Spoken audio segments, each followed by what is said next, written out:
The night Momati and Cynthia met, the city never slept. Music thundered through the streets like a restless heartbeat, neon lights flickered in the humid night air, and cars crawled slowly past crowded sidewalks where laughter, perfume, and danger mixed together. At the center of it all stood Momati's nightclub. The building glowed with purple and gold lights. Expensive cars lined the entrance. Inside, the bass from the speakers shook the walls while men in designer suits laughed loudly, raising glasses of champagne. On the upper floor, inside a private lounge overlooking the dance floor, Momati sat like a queen on her throne. She wore a long red dress that hugged her figure perfectly, and her high heels clicked softly as she crossed one leg over the other. Diamonds sparkled around her neck. In one hand, she held a glass of wine. Her sharp eyes scanned the crowd below. Every girl, every customer, every movement. Nothing escaped Momati. A man in a black suit stepped into the room and bowed his head slightly. "Madam, there's a girl outside asking to see you." Momati didn't look impressed. "Another one," she sighed. "Send her to the manager." "I'm busy." The man hesitated. "She says her name is Cynthia." Momati slowly lifted her eyes. Something about the name made the air feel strange. "Bring her." Minutes later, the door opened again, and Cynthia walked in. The moment she stepped into the room, the atmosphere shifted. Momati had seen thousands of beautiful women in her life. Beauty was her business. She knew how to measure it, sell it, and profit from it. But this was different.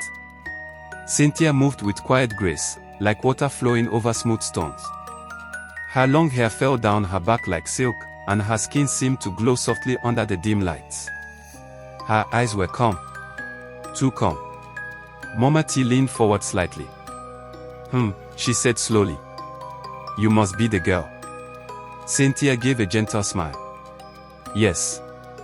Momati gestured toward the chair across from her. "Sit." Cynthia sat. For a moment, neither woman spoke. The music from downstairs pulsed through the floor. Momati studied her carefully. "Where are you from?" she asked. "Far away," Cynthia replied softly. Momati smirked. "That tells me nothing." Cynthia tilted her head slightly. "Some forests are better left unnamed." Momati laughed lightly. "You're mysterious." "I like that." She took a sip of wine. "So tell me, why are you here?" Cynthia looked directly into Momati's eyes. "I heard you help girls become rich." Momati's smile widened slowly. "Oh, I do much more than that." She leaned closer. "I change lives." For a brief second, Cynthia's eyes flashed with something ancient and cold.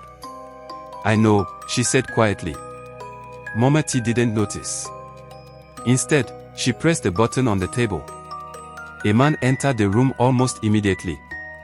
"Take her downstairs," Momati ordered. "Give her a room and introduce her to the others." The man nodded. "Yes, madam." Cynthia stood. Before leaving, she turned once more toward Momati. Their eyes met.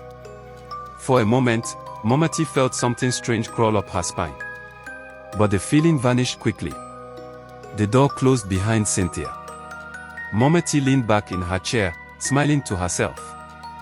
"That girl," she murmured, "is going to make me a lot of money."